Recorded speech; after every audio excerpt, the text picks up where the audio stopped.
Hello English learners. How many ways do you know to talk about the future in English?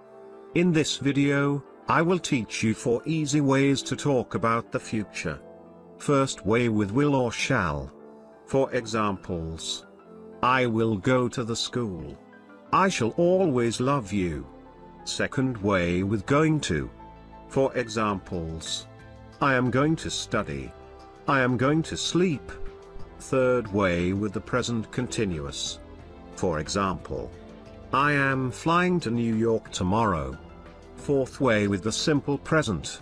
For example: the flight to New York arrives at 7. I will compare when and how we use these grammatical tenses to talk about the future. After you watch this lesson, I know that you will do well. Last but not least, I will talk about future progressive, future perfect and future perfect progressive. Compared to the past and present, future tenses are usually more flexible. So let's get started with will. To form the simple future, use will and then the simple form of the verb. For example: I will go to the school. I will always love you. I will study hard.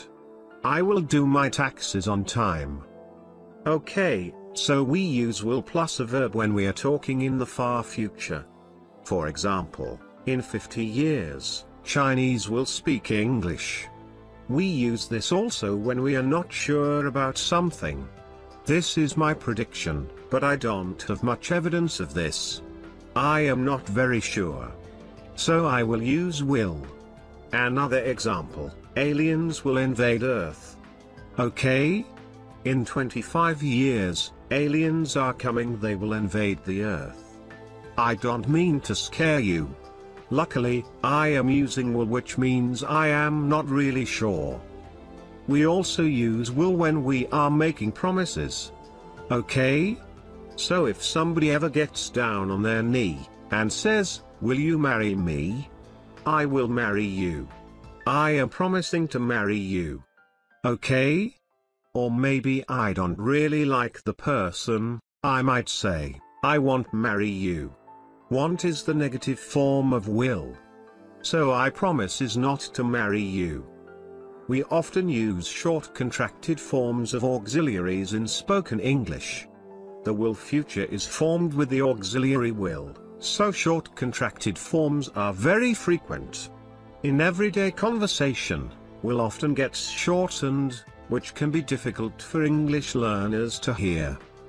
For example, he'll leave tomorrow. Or, I'll go to the school. Okay? Next, let's see the another form of future tense. The second form of the simple future is be going to plus verb. For example, I am going to sleep. I am going to study. So, these are examples of the be going to plus verb. So we use this when we are talking about the near future. So it's not a future that's very far away, it's soon. So it's a future where we think something is going to happen, and we have evidence that something is going to happen.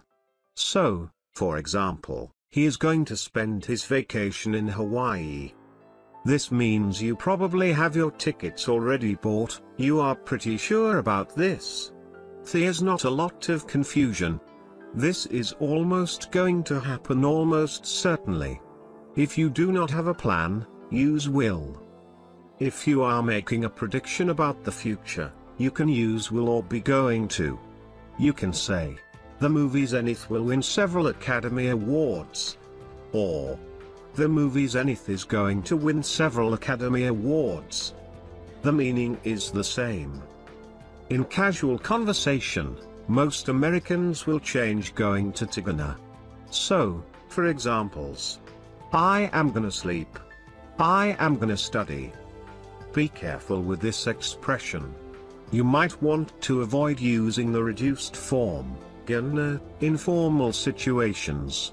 You should never use it in professional or academic writing. Another way to express the future is with shall. Shall has the same meaning as will to express the future. For examples: shall I shut the door? Where shall we go today? Shall we go for a drink? But these days, shall seems very formal and a bit old-fashioned in American English. It more common in British English. Sometimes a present tense can express the future. Let's get started with the present continuous future. So the present continuous is when you have the verb, so I am, you are, he is, she is, they are, plus the verb and ing. Imagine you have a flight to New York tomorrow. There are several ways to express the future in this situation. Since you have a plan, you can use be going to. I am going to fly to New York tomorrow. You could also use the present progressive, I am flying to New York tomorrow. The meaning is almost the same. The present progressive just emphasizes that the flight is a scheduled event. If you are referring to a fixed schedule or timetable, you can even use the simple present to express the future. For example, the flight to New York arrives at 7. The simple present here shows that the flight has a regular set schedule. Let's move on to the future progressive. To form the future progressive, use will be followed by the ing form of the verb. For example, I will be working when you arrive. Use the future progressive to talk about an event that will be in progress or unfinished in the future. Speakers use the future progressive to talk about more than one future action. For example, don't call me after 9 because I will be studying. Or, I will be sleeping when you get home. There are other ways to express the future, such as the future perfect and future perfect progressive, but they are rare. A native speaker may never use them in an entire lifetime. Let's look at some common mistakes we see in all of the future tenses we have discussed. First, remember that you cannot use will in a time clause. For example, I am going to visit her when I will arrive should be I am going to visit her when I arrive. The when phrase, also known as a time clause, uses the simple form of the verb in a future tense. Another common mistake is with the third person s.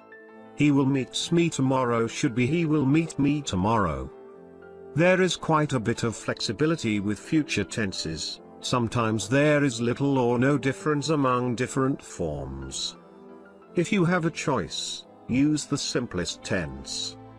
Kindly share your experiences in the comment box below this video. Thanking you for watching us.